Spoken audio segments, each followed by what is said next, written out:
Would you please stand with us and say the Pledge of Allegiance? I pledge allegiance to the flag of the United States of America and to the republic for which it stands, one nation, under God, indivisible, with liberty and justice for all. Let the record show everybody's present. Everyone's present. Supervisor Wickman is on the phone. Have you got the connection? Oh, Did I hear something? That was you.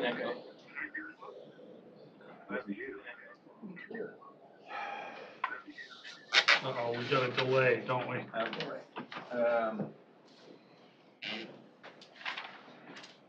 Well, I got the volume all the way up.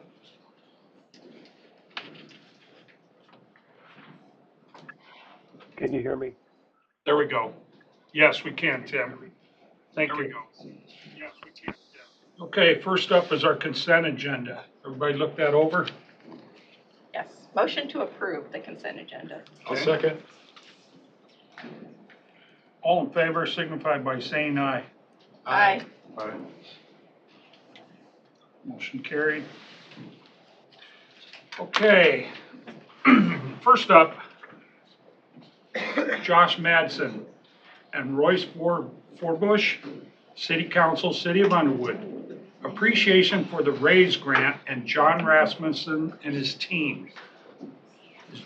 John's in here, ain't he? Yep. I'm Josh Madsen, Okay, Underwood City Josh. Council, and I have Dave Powell, Public Works Director, with us today instead of Royce. We just want to thank the County Board of Supervisors and, more importantly, John Rasmussen on all his work for getting the grant. The City of Underwood is going to get a bridge and widen, correct me if I'm wrong, but widen the road that goes in front of Jack Links. So we want to thank John and his team, Tina, for writing the grant. We just want to say Underwood, the City of Underwood is very lucky to have John Rasmussen on our side. He helps us out tremendously. The City of Underwood is lucky to have him, and we more importantly think that Ottawa County is very lucky to have him. So That's nice to hear, because I know they worked really hard on that. Yeah, and and- for quite a while. the grant for the trails that we have going through town, that's getting started. So we approved quite a bit of it. So more work next month. We're anxious to see that. Good job. Tina, too. John. Get that interchange cleaned up and help a lot. Yeah, we agree. Yeah, So yeah. cut down on the congestion at least. Yeah, those trucks and ag uses and stuff. We got a lot of exits in the county that need to get that handled. We'll start there. Yep. Get G30 going. Appreciate you coming in. You got an estimated time when that'll start? We just got the federal award. I don't know when we'll have the grant agreement. Okay, We're waiting on one from last year still, so. so probably The next year. check's coming, I just don't know when they're gonna cash it, I guess. Good work. Okay, Thank you. thanks you guys. Thanks for Appreciate coming it. in. Thank We you, really guys. appreciate that. Okay, next up is Paula Hazelwood, CEO of Advanced Southwest Iowa Corporation. Discussion and/or decision to approve funding for Professional Developers of Iowa Conference. Paula, you're up. Yes, good morning. So normally I'm here to do my economic development update, and that'll be next month. So I have a special request that I put in. I belong to an organization called Professional Developers of Iowa. Amongst many colleagues, 150 to 200 professional developers from across the state of Iowa. So we have two conferences annually, one in the spring and one in the fall. And it's a competitive process you have to put in, you have to bid for it. Your community has to show, good faith and things to do for the folks when they're here. And so Mark Ekman, who's in the back of the room, we have partnered with the Convention and Visitors Bureau as well as the Council's Chamber. This is the second time that we've put a bid in. I think the first time was in 2017? Right. 2017, and you're usually bidding on 2 years out. So we were not awarded the conference at that time, but this time when we put the bid in, we were awarded. So we were selected to host, and I say we, the City of Council Bluffs, to host the PDI conference for September of this year, so our fall conference this year. Part of the local commitment is that we have to raise local sponsorship dollars, And just to give you an idea, we anticipate approximately 125 to 150 attendees at this conference. It will be held, the hotel is Hilton Garden Inn, and Mark's team did a fabulous job of putting that information together. And then the conference itself will be at the Mid-America Center. So obviously, to host that type of a conference, you have to have hotel space that can accommodate, and Council Bluffs obviously is a city that can do that. We have not hosted this conference, I believe, since 2010. And so it's time that we bring these developers back into Potawatomi County and the city of Council Bluffs, show them everything that's happening, and then they can, it's a best practices conference basically, and the developers use it for their continued education is primarily what it is. So I know Susan called me this morning, had a couple of questions. The host community can set what the sponsorship levels are, and a lot of communities choose to do, you know, the gold, the silver, the bronze. We chose just to do the sponsorship level, and that's $1,500. And so that's what I'm here asking you to support today. I will tell you that in addition to the professional developers from across the state, obviously the State Department of Economic Development, Iowa Economic Development Authority, their staff will be here, Mid-American staff, Black Hills staff, and a slew of other service providers from across the state. So it's not just the professional developers, but it's those service folks also that help us get the economic development done in the state of Iowa. So a good opportunity again to showcase Potawatomi County and the city of Council Bluffs. So sponsorships right now, we have commitment from the city of Council Bluffs. Part of us putting the bid in, Advanced Southwest Iowa, the Convention Visitors Bureau, and the Council Bluffs Chamber had to commit to sponsor as well. Heartland Properties, Schneider and Associates, HGM and Associates, Glenwood State Bank, which is Frontier Savings Bank, Google, and hopefully Potawatomi County. So Yeah, with that, I'll answer any questions you have. thanks, Paula. Yep, thank you. It sounds like a good time or a good conference to get people over here and show them what's going on in Pot County and Council Bluffs. Right, and as part of the sponsorship, you will get a registration, so somebody from the board is able to attend the entire conference for free, basically. Well, A lot has for happened in sponsoring. Council Bluffs and our whole county in the last 13, 14 years, so.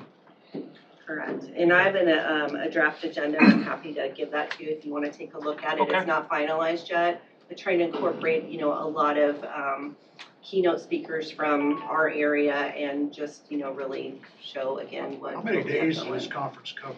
It is September 27th through September 29th. It starts basically at noon on Wednesday and ends at noon Friday.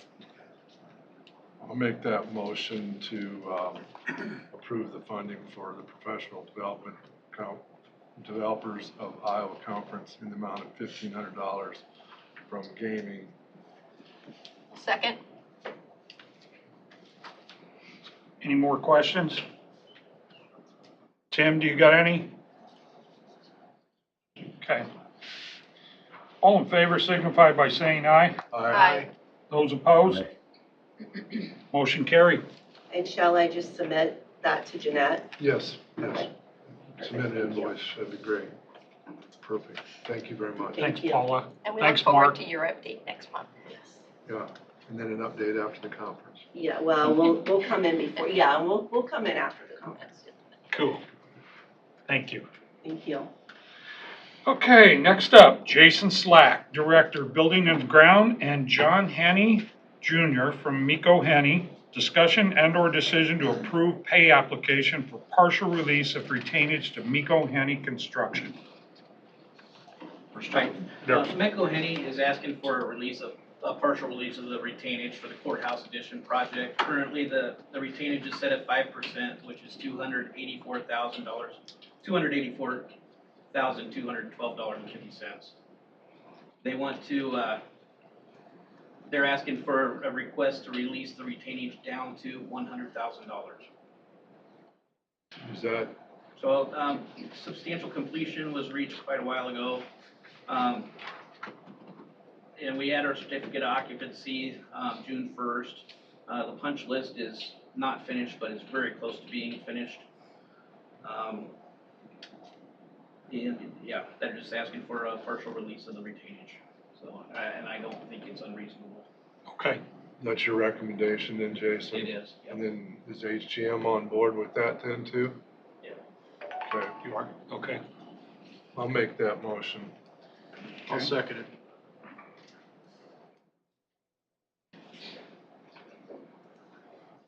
Any questions? Okay. Motion to approve partial release of our retainage down to 100,000. All in favor signify by saying aye. Aye. Anyone opposed? Motion carried. Okay. Mark Shoemaker, Director of Conservation, and Jeff Franco, Deputy Chief, or Chief Deputy, I'm sorry, Conservation. Presentation on Mount Crescent Season Summary for 2023. Yeah, I'm looking around, there's a lot of motion back there, a lot of That's people. all right. Well, thanks for scheduling us on a rainy day. Yeah, That was from. we could get gravy in here. Yeah, we were able to get in, give some history and some perspective on all this. We have some other guest speakers that we're gonna ask after we're done with the presentation. It's been kind of a crazy year and a half. We didn't know what to expect going into this. And just, I want to thank you for your support that you had with this project. The ski hills was never really something that we anticipated we were going to do, but we knew it was a recreational opportunity that was out there that this region does not have anywhere else. So we felt it was important to keep continuing this opportunity. But it's also in the Loess Hills. It's a globally significant landform. And that's one thing that we've been doing since the dump busters got involved up at Hitchcock, protecting the land. And that's something that we want to continue. And it was 106 acres that we didn't have before. And now we have that added to Hitchcock. We're going to have a presentation here. Some of this is something that you all have seen, but a lot of the public has not seen this before. We're also going to get into some of the financials, the current financials, since we're finally through the end of the fiscal year, we can present those. So I'm going to turn it over to Jeff Franco. He's not ready. Working on it. I just want to say, I think you've got a great team up there, and I've heard nothing but a lot of compliments from what you guys have done. So, good work. That's what I want to say. Well, thank you. You guys got anything? Okay, Jeff. All right, well, this is directed at you guys, the 5 of you up here. Given my layout here, I'm gonna have to direct out a little bit as well, so I appreciate that. That's okay. Again, I'd like to reiterate what Mark just said. Thank you very much for the opportunity to come once again and talk about Potawatomi Conservation's parks and recreation areas. It's something we've been doing a little bit of lately, and we appreciate the opportunity to come again. For anybody who doesn't know my name is Jeff Franco. I'm the Deputy Director for the Conservation Department. Given the newness of the venture of Mount Crescent and the public interest in the Mount Crescent venture, we felt it appropriate at this time, now that we're done with the fiscal year, to give a kind of a season summary, a wrap up on some things and how the season went. When people think of Mount Crescent, oftentimes they think about wintertime recreation. If you notice on my opening slide, though, I don't just have wintertime recreation on there. I have summer recreation on there. I have a photo showing some of the natural areas as well. And that's because those of us in the Conservation Department, and I feel that many of us in this room understand that the acquisition of Mount Crescent was much more than just a ski area. It was about protecting one of the rarest landforms on this planet and about preserving one of the rarest and fastest disappearing ecological communities on North America. So I want to start with that because it's not just about skiing. It's not just about winter recreation. This is about the whole picture. This is about all 4 seasons. That's what this acquisition was about. And that's what the success of this really is about as well. So to do that, I'm going to hand it over to the county's Natural Resource Specialist, Chad Gravy, who's going to talk about the importance of preserving this landform, these ecosystems, and what that means to him and to this department and to the county as well. Chad? Melvin, can you get this on the YouTube? Huh? Can you put the presentation on YouTube? Can I? Morning, Chad. Morning. Yeah. I don't know how. I thought you did it. Okay, so I think it's important to just have a little bit of perspective on what we're trying to do at Hitchcock Nature Center. And the county's involvement really began actually in the late 1980s. It was a YMCA camp for a long time. It's known as Camp Hitchcock. And they were bringing junior high students out of the Omaha public school system for overnight retreats and teaching them about the natural world. Then they sold to a private developer who was going to turn it into a landfill. And he failed in that endeavor. And in 1991, the county was able to acquire the first 508 acres at a sheriff's sale with a REAP grant. The Iowa Natural Heritage Foundation helped make that happen while we pursued the REAP grant and got a REAP grant to buy the original 508 acres. And the group that had banded together and helped make that happen also established an incredible mission statement for that place. And that's what we're now charged with carrying out. And that mission statement, when we condense it down, it really focuses on three primary things. One is we're situated right in the middle of a globally significant landform. And it is our charge to protect those hills at Hitchcock and the natural communities there, and to engage people in those natural systems. And so we do that through environmental education, teaching people about the place. Our naturalists are going into all the schools in the county. They're going into all the parks in the county. And they're not teaching about the rainforest and the mountains and the oceans, even though those are worthwhile topics. They're teaching about what's here at home, so that people that reside here can appreciate home and develop an affinity for this place and protect this place where we live. We're trying to restore these natural systems and protect the unique geological landform, and then we're also trying to engage people in play. We want people to get outdoors, we want people to be active, and we want people to interact with home, with this place where we live in a natural setting. And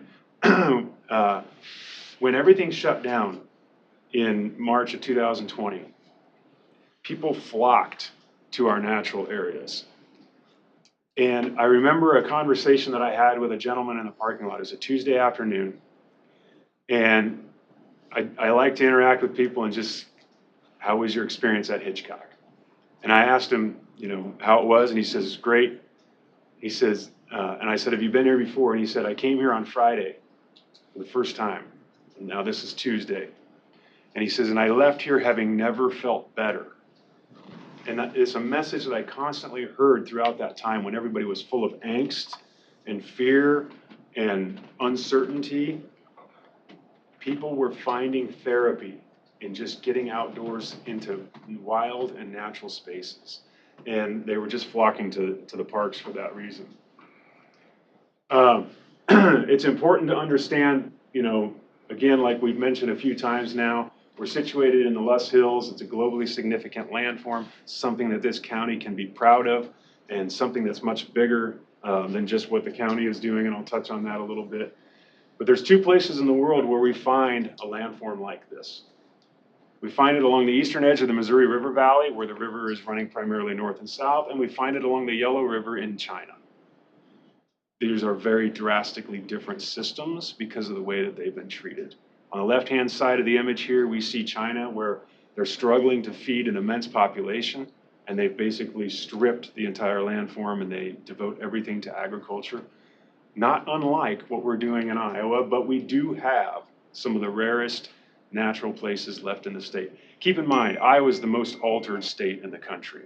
It's the least natural state, okay? What once covered 85% of Iowa was tall grass prairie. We have less than 0.1% remaining. It's virtually gone, but the remainder, the majority of what does remain is right here in these steep, rugged Luss Hills. And so we're working hard to protect that.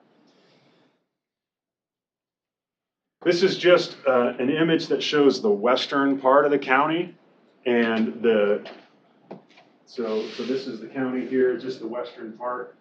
This here is the Luss Hills landform in the county. These darker brown areas are what the National Park Service designated as special landscape areas. In the early 2000s, the National Park Service was urged to do a special resource study to determine whether or not the Luss Hills should be included in the national park system.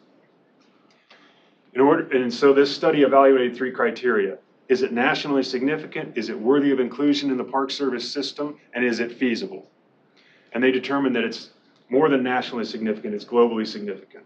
Yes, it's worthy of inclusion in the National Park Service system, but it's not feasible because it's 96% privately owned and it's long and linear, it's stretched out.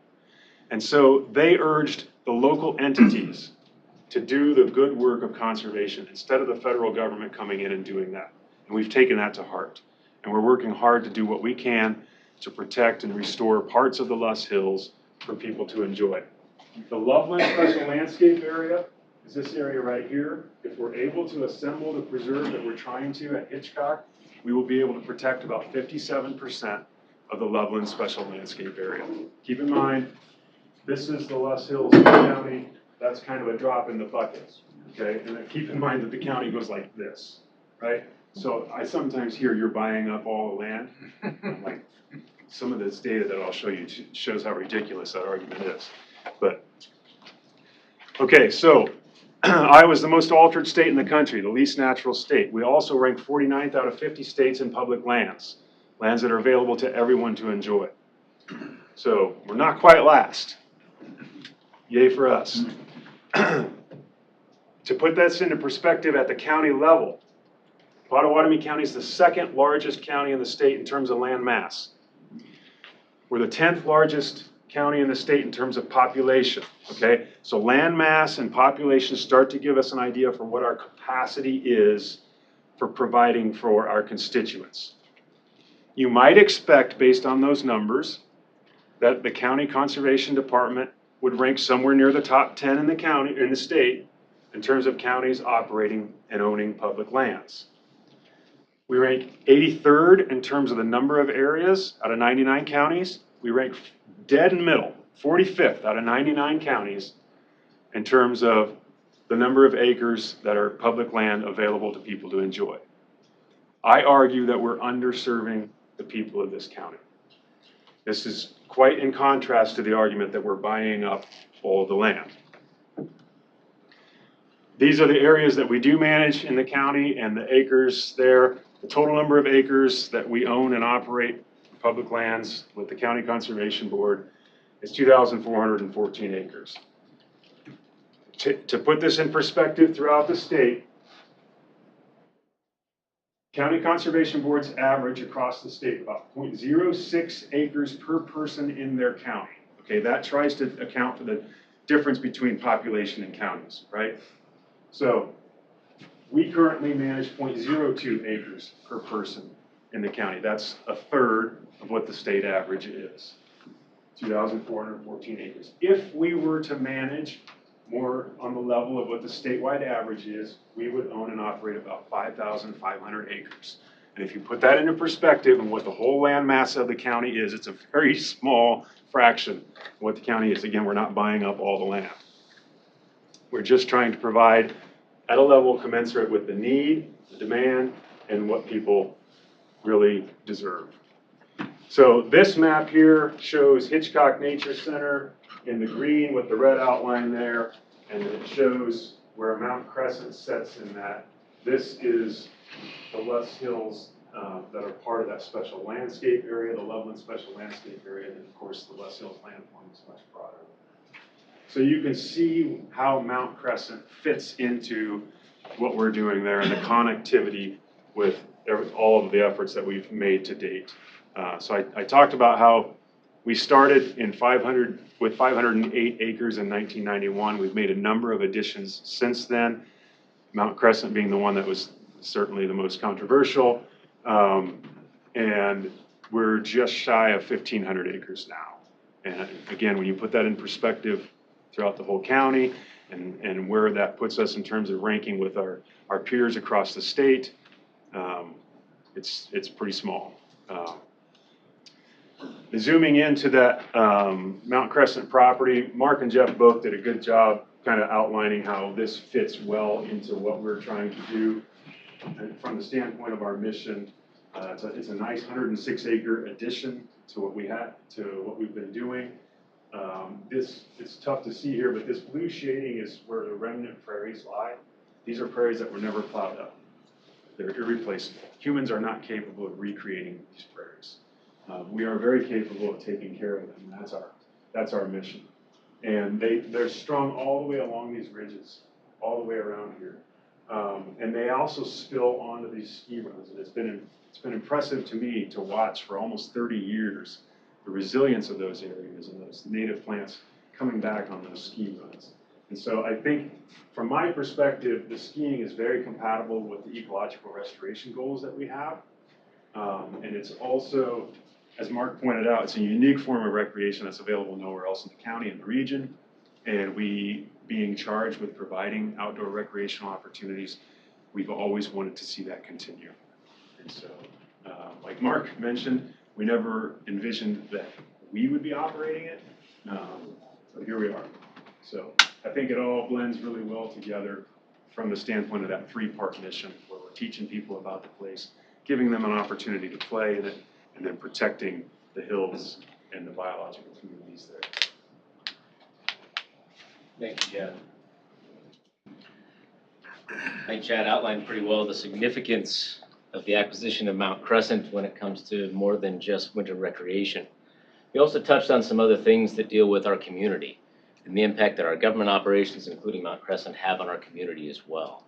We're not isolated. We don't operate in a vacuum. We have an impact on the communities as well. I'll touch on that in just a little bit.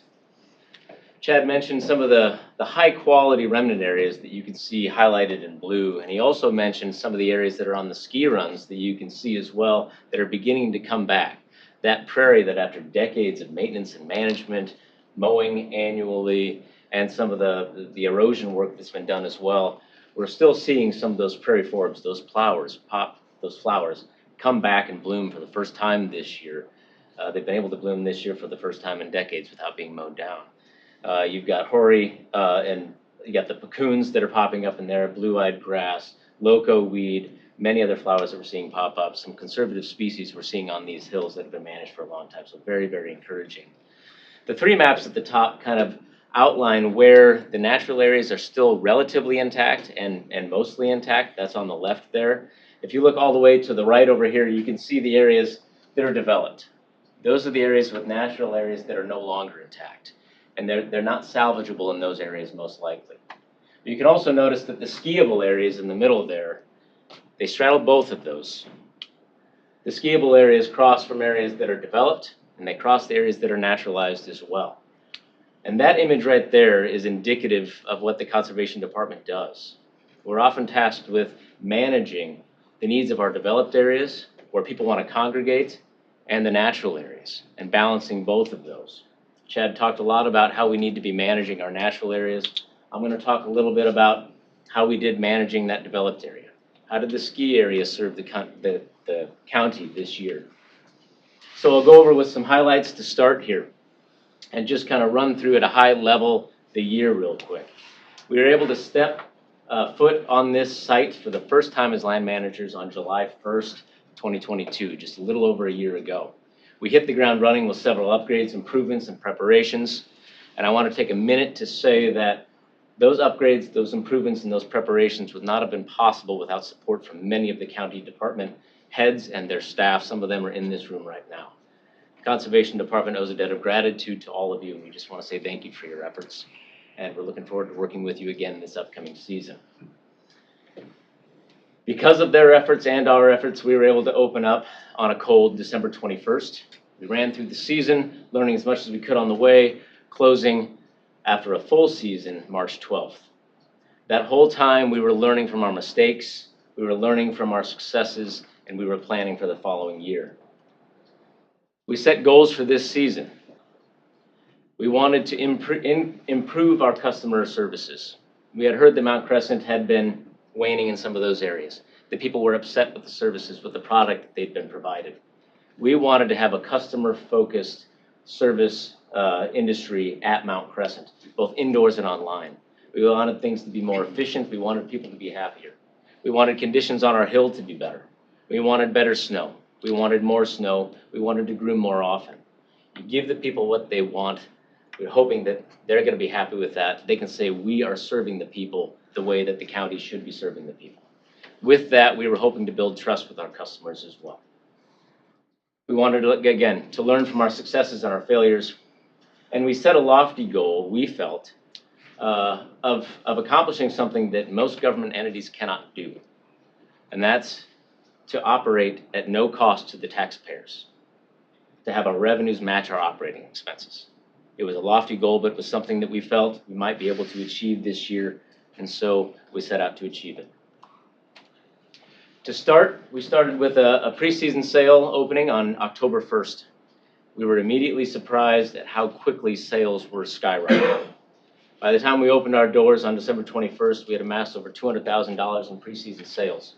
Some of the staff that we carried over from the previous owner that the county had hired had said they'd never seen preseason sales. They estimated we were maybe 60 to 70% more than what the previous record for preseason sale highs had been. To us, that told us that even before we opened our doors, the public was gaining trust with the county owning and operating Mount Crescent. It was very, very encouraging. We operated for 57 days in that season, averaging a little over $11,000 a day of operating days and expenses, and we averaged a little over $24,000 a day in revenue. We sold 813 passes. And this is another indicator of the trust that the public had in us. The staff that we brought over had said maybe at most what they had done previously in years past was maybe a little over $500 in season passes. When people buy season passes, they're putting trust in that entity. They're willing to invest in that entity to provide a service and a product the entire duration of what they're expecting. We blew away previous sales. That tells us that the county, people in this county and people in our region, the Omaha area as well, had a lot of confidence in the county running this place. We had about 24,000 skier visits as well. From what we can tell, that was rivaled maybe only by the year that COVID hit, in which COVID shut everything down, but Mount Crescent stayed open. And in the wintertime, there's not much else to do other than to ski and get outside. Everybody went to Mount Crescent. We rivaled that year. It's very encouraging as well. Run through our entire fiscal year, we had a little under $1.4 million in revenue. Our operating expenses, including the additional insurance that the county purchased to support Mount Crescent, was just over $900,000. For the season, Mount Crescent brought in just under $470,000 in profit. This is all in a year when one of the industry veterans, one of the Iowa ski industry veterans had said this past year was the second or third most difficult year for making and keeping snow. This was a testament to the trust that the people had in the county to run this. It's a testament to the staff of Mount Crescent that were there, making sure that the conditions and the product that we provided were extremely solid as well. So that's kind of a high-level overview of the finances for the year. At this point, I'm going to hand it over to Mitch Kai, who's going to go into some of these finances just a little bit more, and maybe talk about what these mean from a business perspective as well. Sure. So basically, kind of hitting over kind of what Jeff just highlighted there with, the revenues and the expense, then we wanted to make sure we did include the additional insurance because, that does cost money. Like I said, but if you work down through there, you get to that figure of that $469,000 that Jeff was just alluding to. Take that over to the next slide here. You can see February and March are hands down the two busiest months. I think revenue between February and March was just a share under $1 million by themselves. So then obviously as the seasons change, that trickles away. And then, so here is kind of the return on investment that everyone's kind of looking for. At the top, you'll see our, our purchase price there originally. And then as we start talking about what is developed and what is undeveloped, it's not fair to put that whole purchase price towards the ski operation. So per the appraisal that we received, we were able to take off the 60 acres, give that back to what would be essentially Hitchcock Nature Center now, leaving an initial investment of that $1,090,000 there. And keep in mind that also came with 2 houses and cabins, and then the ski lodge evaluations there as well. Now, with that, we knew we had to do some infrastructure upgrades and things that were essential to keeping, the ski hill operational, because time down is definitely money lost when you're as busy as we were. So that total outlay was that $1,844,297. If you take that over our net income, makes a very nice ROI of 25.43. I would consider anything over 12% to be very successful. So that 25 is pretty amazing. Thanks, Mitch. And ROI is one way to kind of slice up the revenue numbers. Another way to look at this is geographically as well. Where did the revenue come from? Again, just under $1.4 million in revenue, 10% of that came from Pottawatomie County taxpayers, which means 90% of our revenue for the season came from outside of Pottawatomie County. 82% of that revenue came from Nebraska residents alone. When you divide that up by the number of weeks of operation, it's about $100,000 a week in revenue. 120% of our operating costs came from Nebraska dollars alone, and Pottawatomie County residents received nearly $34,000 in discounts just for being Pottawatomie County residents. It's easy to get caught up in a venture like this and talking just about the dollars and cents. I know that's what people care about. They should also care about the impact that this has on the communities as well. And so we like to look at this as how did Mount Crescent impact the community in different ways, and we selected 3 ways that we'd like to discuss right now. Mount Crescent created 99 jobs, which is a fair number of jobs given the season that we're in.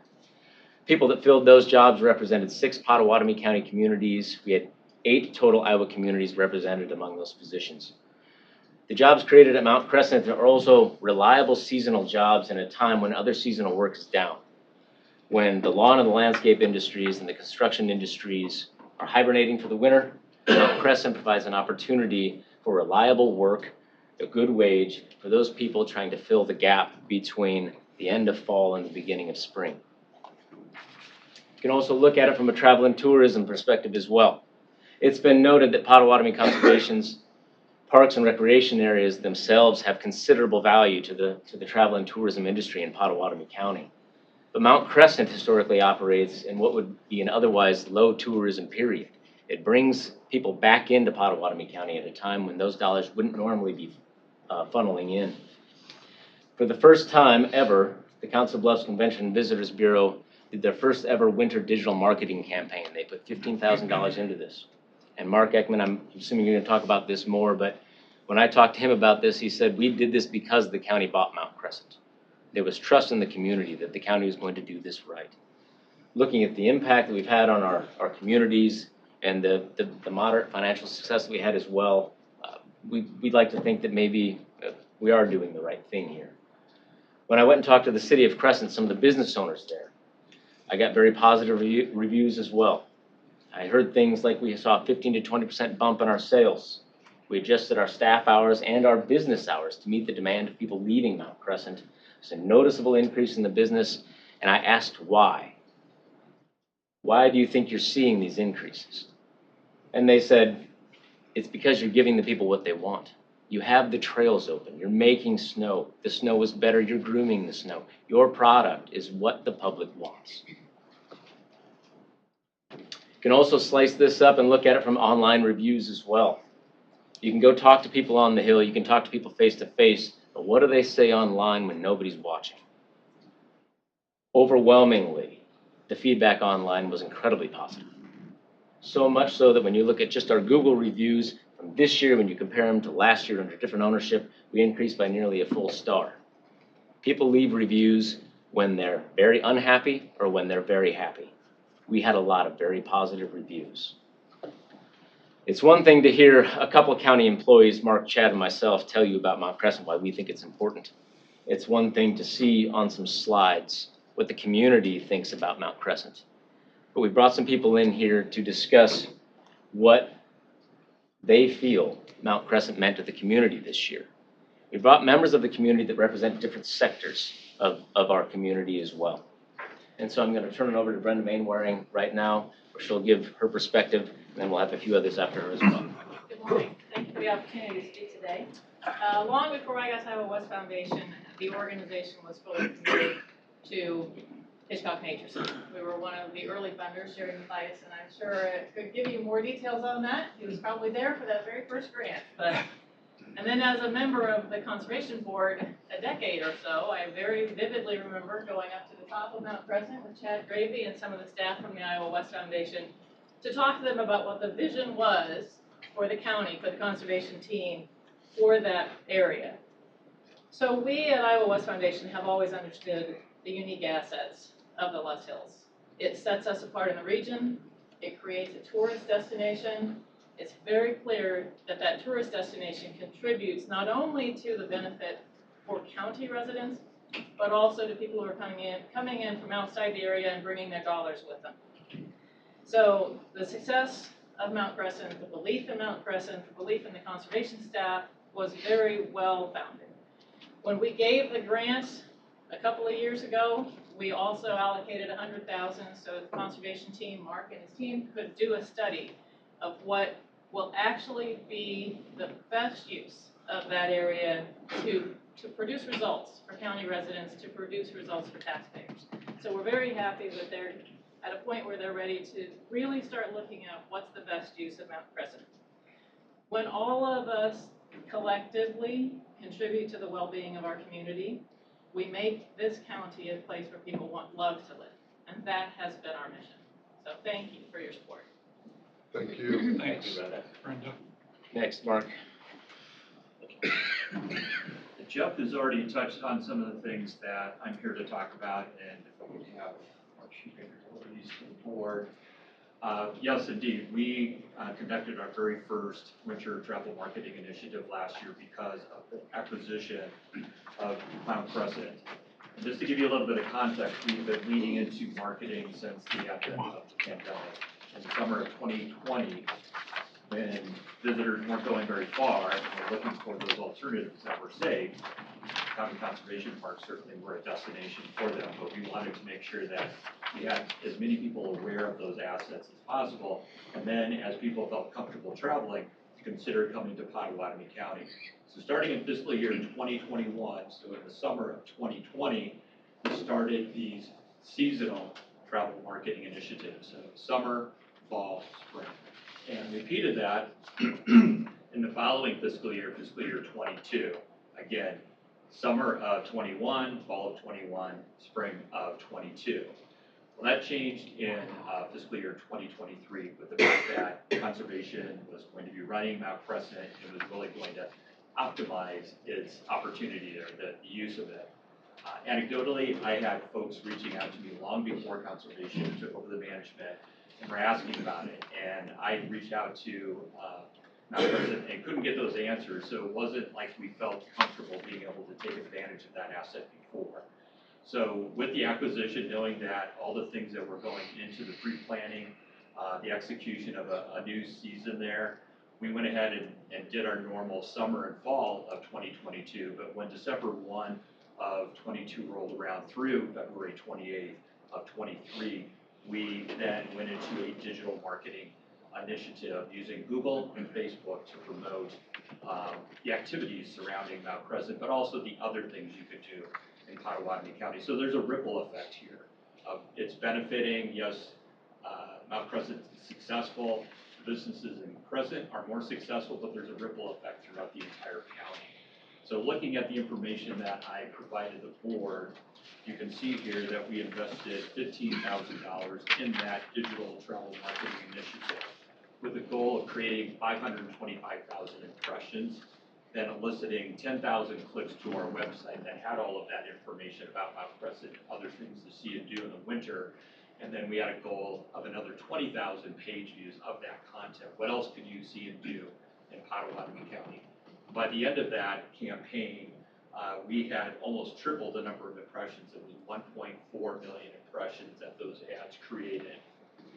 We surpassed the goal in terms of clicks to the website, actually getting to the information about Mount Crescent and the other activities at 14,678.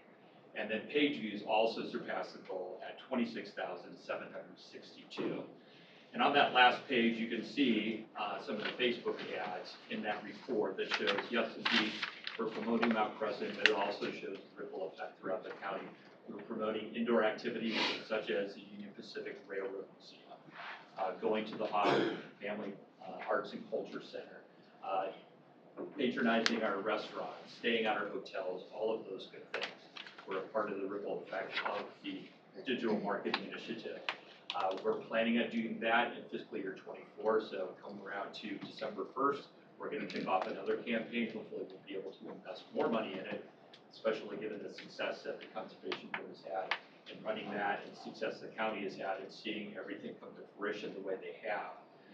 But I do have one other thing to share with the board that's off the topic of the travel marketing initiative, as Mark will share this with you. I was here not so long ago last month talking a little bit about the countywide tourism promotion committee, And we have produced also another collateral piece as that group, that county committee. And it's a double-sided rack card. On one side, you're gonna see recreational trails throughout the county permitted.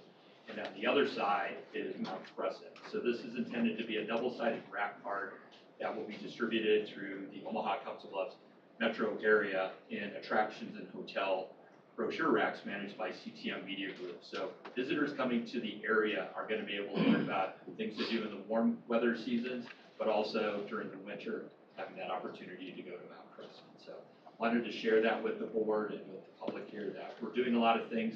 There's a ripple effect here that's benefiting not just the county conservation board and Mount Crescent, but also the city of Crescent and the many businesses in Potawatomi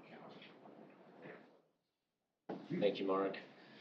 Next up, we'd like to have Denny Sheppy say a few words. Denny's been a longtime ski instructor at Mount Crescent. He's been through 3 different owners at Mount Crescent, so he's got an excellent perspective. Yeah, I transferred down to Omaha Council Bluffs back in '78 with my job at the time. And been a skier up in the Twin Cities. That's where I grew up. Came down here and stopped over at Bonson's at the time and said, oh, there's this little ski area called Crescent Hills. That's what the name was at the time. And said, oh, great, because I thought I'd lost any skiing down here, had to, go somewhere else. So went over there and this guy was here, Stephen. That's when the Lindemann family owned it, back when we were young back then. And it was a nice family-run business at the time. And so I got into the teaching right away, and I've been around it since that time. Almost all those years at Crescent, I transferred a couple times during that period, but basically there most of the time. But I'll jump right on. Boy, oh boy, the county jumping on this thing was just been positive, positive, positive. I've seen the last dozen years before you guys bought it, it was just slowly going down. Band-aids were put on everything. I use that phrase because nothing was fixed on it should have been fixed. You had 60 years of infrastructure that the electricity, the water lines had not been taken care of. And probably one of the most important things, if you don't have snow, you can't ski. So the snowmaking was so inadequate that it just wasn't there, and the hills weren't covered properly. I heard in being an instructor, you're working with the customers there, and you hear everything firsthand. I'd hear things like, I'm not coming back again, or, I heard almost all negative things, which you don't like to hear. So this is prior to this past year. So hearing that the county was buying it, you talk about excitement. And I'm not talking about your time, just the past 12 years or so, but it was just excitement. People were wanting a change for the better because things had gotten so bad. And it's all about having a good experience. When I'm in a lesson, I'll talk to people, ask them where they're from. We get a lot of people from, it's amazing, outstate Nebraska, Kansas City. We have a lot of people from Kansas City because they have a little ski area down there near St. Joe. And they had trouble, so those people would come up here too this past year. So it was just exciting to see people from a big area coming up here to ski and have lessons. We give a lot of lessons because probably half our crowd is going to make a trip to Colorado, and they want to come out here and have a good experience and learn to ski here, probably save $1 or $2 from out there, and then go on out to their Colorado trip. I'll start again on the snowmaking. Boy, this year conditions were just awesome. For the first time in 20-some years, we could actually ski on the trails. We had a little bit of that years ago, but not much. And basically, I forget when it opened in January exactly, but we had, and the trails, if you're not familiar with it, are looking up the hill. It's that left side of the hill, and it just adds so much to the ski area. Because you have the middle hill's called Easy Street, and it's basically for beginners or early intermediates. And then we have Jaws and Showboat to the right. And the hills to the right were being used for sledding in the past year or so, previous years. And then the furthest hill hardly had any snowmaking on it. So if you were more than a beginner, there was hardly anywhere to go. And people would say, you know, after one time, they'd say, I'm not coming, you know, why should I come back? Why should I spend the money? So just opening the trails on that left side was tremendous. I mean, people just, you could just tell the people that weren't coming out were coming back because there was so much more terrain to ski on. And it's all about the experience, but if you're a good skier and all you had to ski was Easy Street, the beginner hill, after an hour you're going, you know, there's got to be more than that. So just a totally great experience. I know the infrastructure improved. The inside of the lodge was a big improvement too. People float a lot better, and we're working on some bugs here and there. But a good problem to have is probably 4 weekends during January, maybe it went into February a little bit. We ran out of equipment by 1 o'clock in the afternoon. There were so many people coming, so you know it was.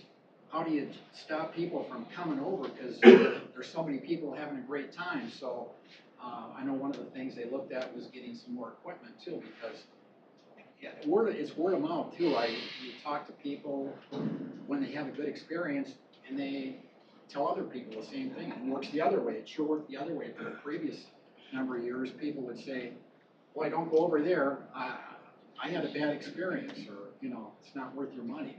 So I think all in all, this past year was just an eye-opener for me, having been around here that long. You guys have got nowhere to go but up, up, up, up, and those people are coming back. You know, everybody that was there last year, they are coming back. I heard nothing but, in my lessons, nothing but good things about, it's about time, you know, and I'm glad they did it. And so people had a really good experience. They had good snow conditions. The grooming was great. And like I said, those trails were open. Inside of the lodge is getting better all the time. And I won't go on talking much more than that, but it was a really great experience this past year. And I'm looking forward to this next year and the upcoming years, because I know there's more improvements on the way. And Jeff's done a great job. I work with Chris Andrew, the general manager, on a regular basis. But I see Jeff out there all the time, and it's been a great experience. I know you've got nowhere to go but up, like I said. So thank you very much. Helps having great people. Thank you. Thank you. Hold on a second. Next up, Steve Lindeman. His family owned and operated Mount Crescent back in its heyday, the 70s, 80s, and 90s. Sold it to the previous owner, and he lives just down the road, so he's been watching very closely what's been happening since. We've had family owned and operated the area for about 38 years. We then sold to Gregory Flesher, his family, and we've sold it to the county.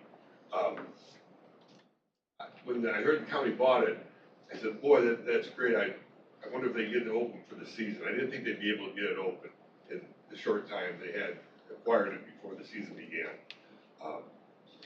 Like Denny mentions, it's key to the whole thing is snowmaking. If you don't have that, I knew there was electrical problems. I know there was snowmaking problem, pipes, water pipes. And I was surprised to see that they got it open as quickly as they did. I was pleasantly surprised.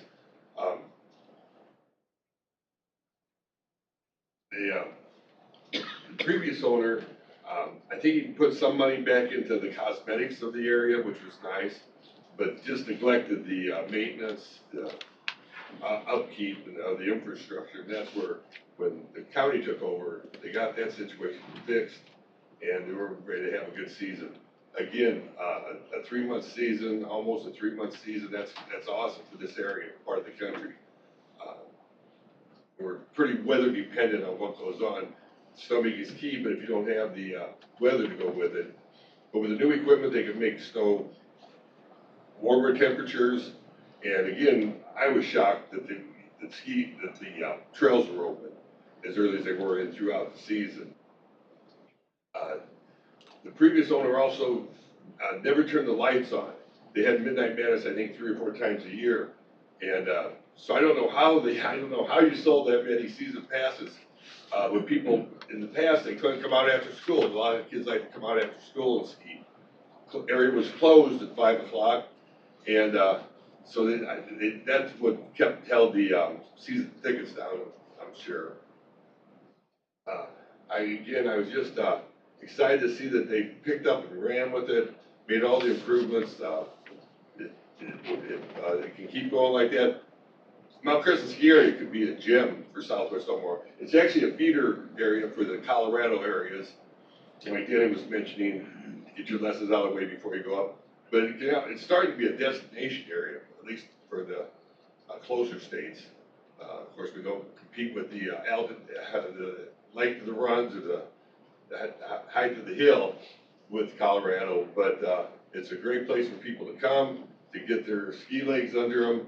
And again, I can see them bringing in people now from all across the area, whether it's Nebraska, Iowa.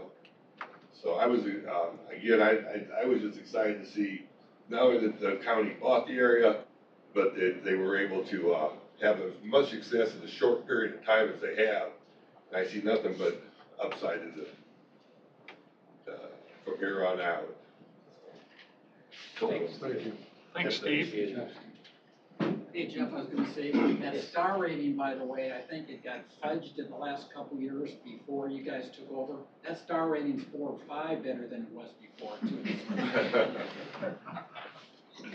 We'll take it It's his at meeting. face value. That's what we'll do. So we heard a lot about what Mount Crescent means to the community. Did you have something to say? Okay, my name is John Metz. We run a company, my name is Metz Engineering, Diversified Technical Services International. And I met Russ when he bought that wreck. And I put my crews on it, and we never thought we were gonna get the water up and get it running before they opened when Russ first took it the first year. And then we put in more pipes, more generators, more everything. And Russ took it from a crap hole to an aggressive deal. And we did well. We put up old chairlifts, we put 2 of those in, put in generators, run equipment. It was unbelievable. But now you guys are taking it to the next step. I'm proud of you. Russ would be happy. Thank you. Thanks, John. Well, yeah, there's emotion and passion in the room. That's because Mount Crescent is an important feature of this region. And we heard Brenda talk about the significance of this area, the money she provided for studies. We heard Mark talk about the ripple effect that Mount Crescent has in the community, which makes us think, and we have been thinking with the success that we had this year, that perhaps we're not fully realizing the potential of Mount Crescent. And so as Brenda mentioned, we've taken the money from the West Foundation. We've actually solicited the help of a nationally recognized consulting firm to help us explore the potential of Mount Crescent. What could it be? The SE group has a tremendous amount of experience working with both small Midwestern ski areas, and they've worked with some of the biggest names in the ski industry as well. They're a very, very qualified company to take this on. They were happy to do it as well. They think there's something here also.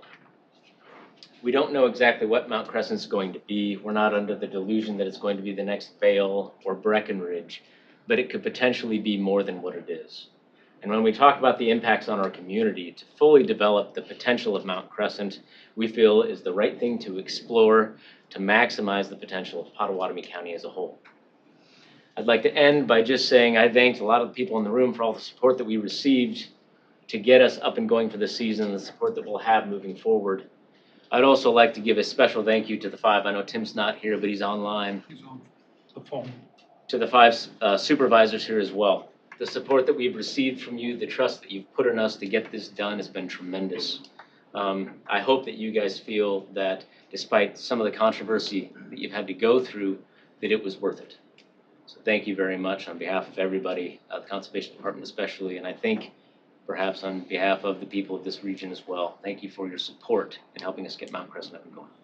That ends our presentation today, and then we'll let you guys get on with the rest of your meeting. Yes? Question for clarification. Sure. You mentioned the employees that it took to run the ski hills. Yes. How many of those were full-time employees? How many were temporary, part-time, without benefits? Gotcha. So we had 99 people that were temporary and part-time.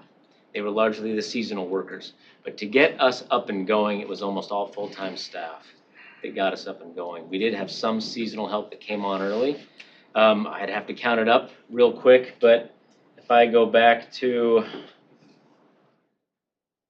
this here, I mean, this is almost all of the county departments. So you had department heads and you had the staff underneath them as well supporting us. This was really a team effort. This was a countywide effort to get this up and going. And so it's something I think as Potawatomi County staff, we should all be very proud of as well. We really pulled together to make something that a lot of people thought was impossible happen. And we ran a good season with it as well, we feel. There's 3 full-time people up at Mount Crescent. Up at Mount Crescent as well, correct. And the rest are all part-time, temporary. As far as running the hill itself, yes. 3 full-time and then the rest are seasonal workers. That's correct. Thank you for the clarification, Mark. Yes. Jeff, moving forward, you are looking at making Mount Crescent a four-season facility. Is that correct? Is that We the think goal? there's strong potential to make it a 4-season regional destination. We're not going to commit to that just yet. We want to get these studies done and make sure that we're doing right by the county taxpayers, that we're vetting all of our opportunities properly before we commit to it. But talking with the SE group, what we've seen, what we're hearing from the community, we think that's a very reasonable possibility that in 10 to 15 years we have this fully fleshed out, built out into a 4-season regional destination that you've got people coming from 100, 150 miles away to come to. Thank you. Yeah. Right. Jeff, I've been to a lot of meetings around the state and in Washington, and the ARPA funds were the big controversy, what we've done with them and invested them. There's a lot of county officials that tell me they wish they would have done something like we done with a number of different things, because their money's gone and they have nothing. And in 30 years, we'll still have what we have. And the other comment I want to make, I don't know whether to say thanks for your presentation or stand up and cheer. Good job. Thank you. All of you, the whole conservation team.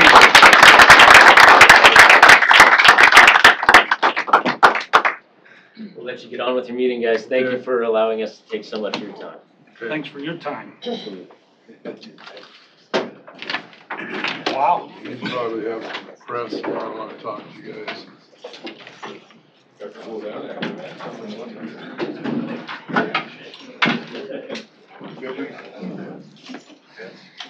We'll give them a minute to clear out here.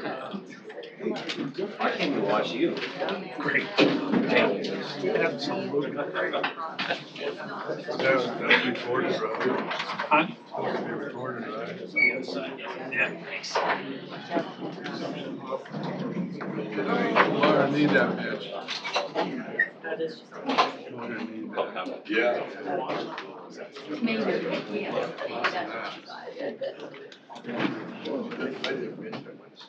Thanks, Jerry.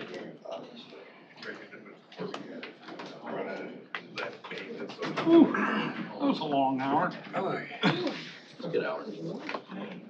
Okay, next up, Peggy Becker, Administrator, Veterans Services. Application for use of Potawatomi County grounds at the Veterans Affairs Building for VFW 11-355 monthly meetings and VFW 11-355 2023 car show. Peggy? Applications have been submitted for continued uses of the building every month. They meet once a month for their monthly post meetings. They do that in the evenings from, I think it's 7 to 9. Okay.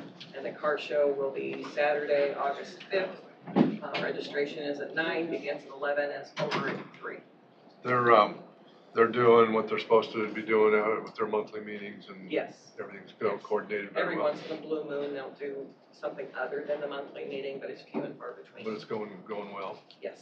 And then, is Jason, aware on that parking lot on that, car show thing?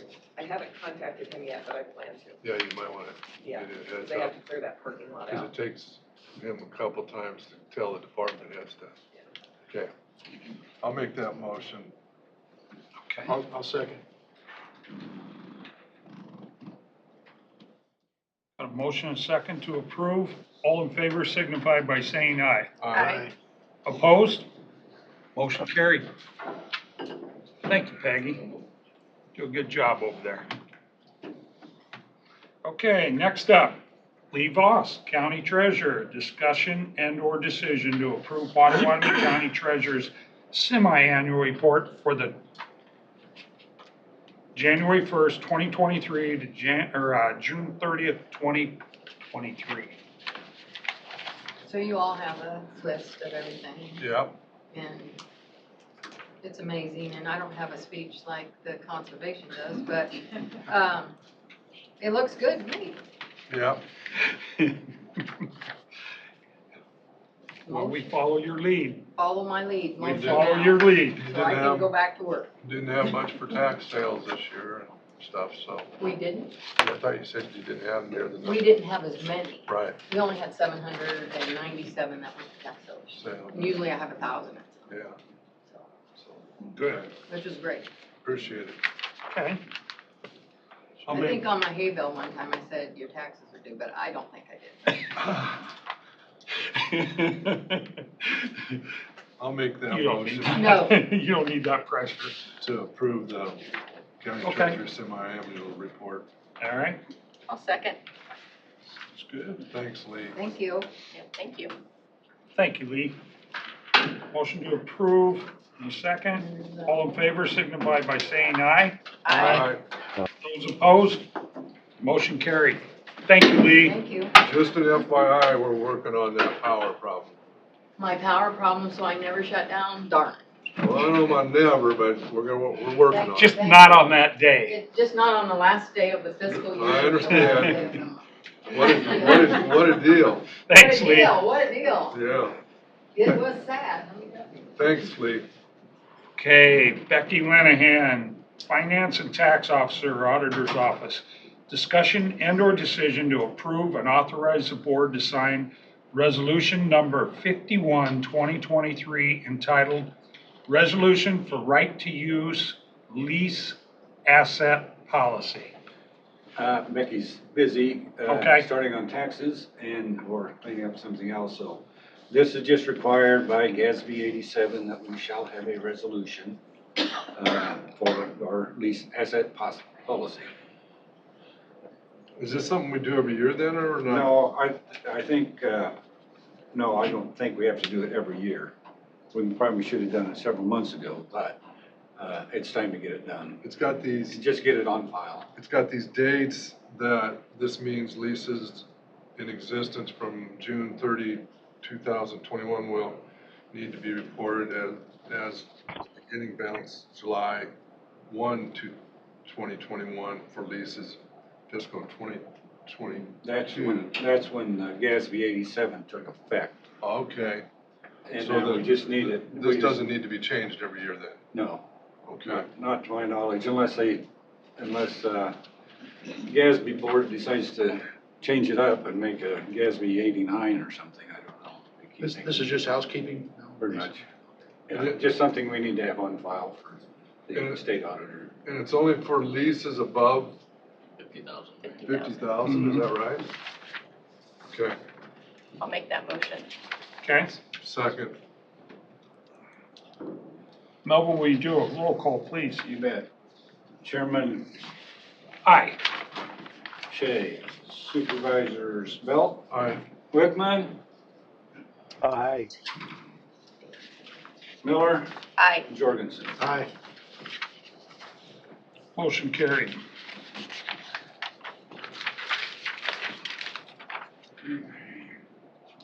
And Jan is on vacation, Okay, so Whether you know it or not, I'm going to be losing my, Let me election read rep- this first, Oh, go okay? ahead. Number C, or letter C is Jana Lemrick, Director of Human Resources, and Melvin Hauser, Auditor. Discussion and/or decision on the elections division organization structure. Okay. Yeah, Jana's in Iowa City watching her son play baseball, I guess, so. Good. Whether you know it or not, Christy Everett will be retiring about the 1st of October. And we're gonna do some restructuring, of duties, because it's gonna be kind of, see how things work out as we go forward. But what I wanna do now is to hire an election coordinator to help out and get in and get started on these, smaller, non-presidential elections. And then we'll keep Christie on as a part-timer as needed at her current salary. So what I'm gonna do with MK and Jody is, don't quite know yet, but we need a board approval of a election coordinator, and then I'll have Heather post it. So To you're get gonna them in bring, there and start learning some stuff. are you bringing back, Andrew? no, well, yeah, yeah. Forget it, huh, Andrew? Are you bringing back a job description for this coordinator or something, or what do we? Yeah, she's got a job description. Oh, it wasn't in the pack? No, she didn't get it in the packet. Okay. But, and I think Heather was looking for it online this morning, didn't find it, but it's just one pay grade above election clerk. And I wanna get a coordinator in there, cause I think it's gonna be a pretty tough job to fill, and we need So this somebody, is- get some qualified candidates. What we're doing is posting for this position is what you're wanting to do. Yeah, we have to approve that, job description and, post it. Melvin, Approve how the long has job. Christie been doing this? Christie's been, doing elections for close to 25 years. But this motion on here is for decision on the elections division organizational structure. Well, that's pretty much what Jana, put on there, because we weren't quite sure what we needed to do at the time, but we're going to, just to get a new person, advertised for this new person and hired. The, election coordinator is pay grade 15, starting at 1987 hour up to 2670. So there's quite a range in there, but that's what pay grade 15 would be. Well, is this motion on here gonna cover what we're gonna do then? Yeah, well, we'll just make a motion to approve the job description and post for election coordinator. Well, then, It's a new position. right, but the job description wasn't, No, she didn't get it in the packet, I guess. so should we go ahead, postpone that, or can we amend this without this action on here? Well, I'd like to get it posted and started. Yeah, I would like to do. And it's within your budget? Well, with Christie leaving, we'll have to wait and see, but it's absolutely essential that we get another person in there. And then we'll have to see what sort of candidates we get. Yeah, She's been through a lot of elections. elections aren't Well, easy. and that's, and she trained and managed Andrew until he left, and then when Andrew left, we had to kind of switch some of the duties when I took over some of them myself. And but it's a complicated, detailed process, and somebody's going to have to get in there and hit the ground running. And Okay. I'm sorry we didn't get that job description in there, but that's the job title, Okay, election coordinator. well, you can get that to us then. And They'll get that posted today then? I'll have Heather post it. We've also got a post for Christy Hassey's retirement. She'll be leaving about the same time. So it's begun. But this isn't got anything to do with Hassie, this has got. No, that's just a replacement, but this is a new position. I'll make the motion to the elections division organizational structure. And hire an election coordinator. Yeah, election coordinator position. I'll second. Okay. Then when you get that, Motion. ship that out to us. Motion and a second to approve. All in favor signify by saying aye. Aye. Those opposed?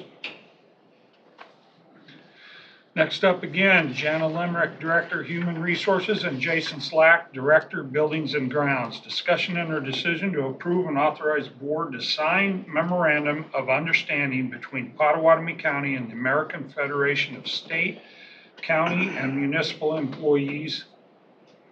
And then they got the abbreviation. Local 2364 for the employees of the Courthouse Clerks Union, July 15th, 2023 through June 30th, 2025. So currently our maintenance workers at the jail receive an extra 50 cent per hour differential pay.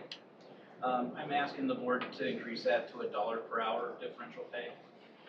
And it's mainly just to help us with retention and recruitment of staff out there. We're losing a very good employee here on Friday to a job that pays more. Not that this is going to do anything for him, but we really haven't had a lot of job interest in when we posted in the past for the maintenance worker out there at the jail.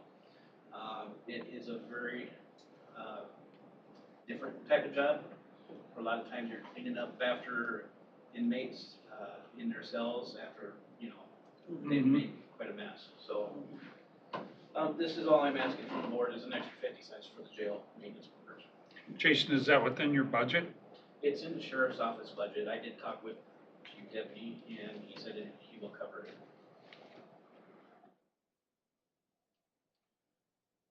Okay, I'll make that motion. I'll second it.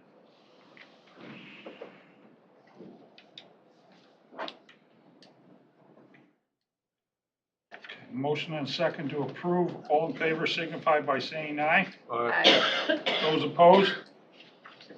Motion carried. Thank you. Thank you.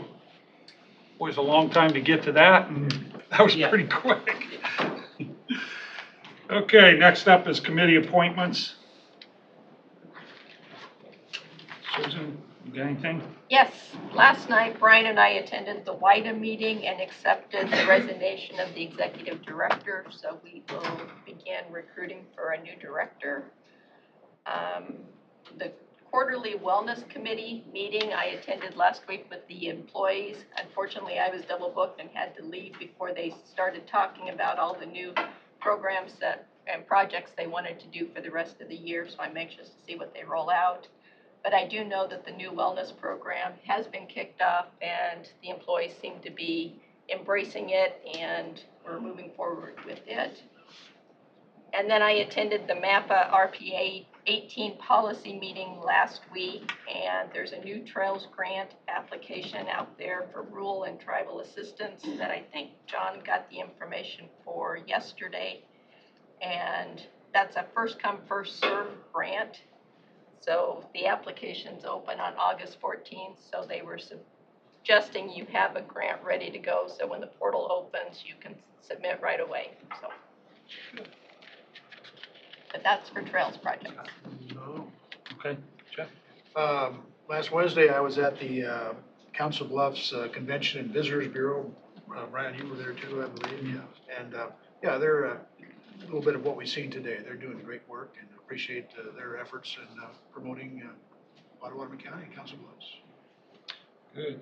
Went to the VA meeting last week, done some Zoom calls on the opioid crisis and what to do with the money. And then we had some meetings here for the elevator and the ramp, conservation, quarterly meeting. And then we met for trails for land acquisitions. And then we're working on a regional water line that we had, or talks with the city about which way that could go. It's going east off the Sue Johnson Tower and then down towards Trainer and then back west for our connection. Sounds like this could be approved pretty quick. And then Board of Health on Friday morning.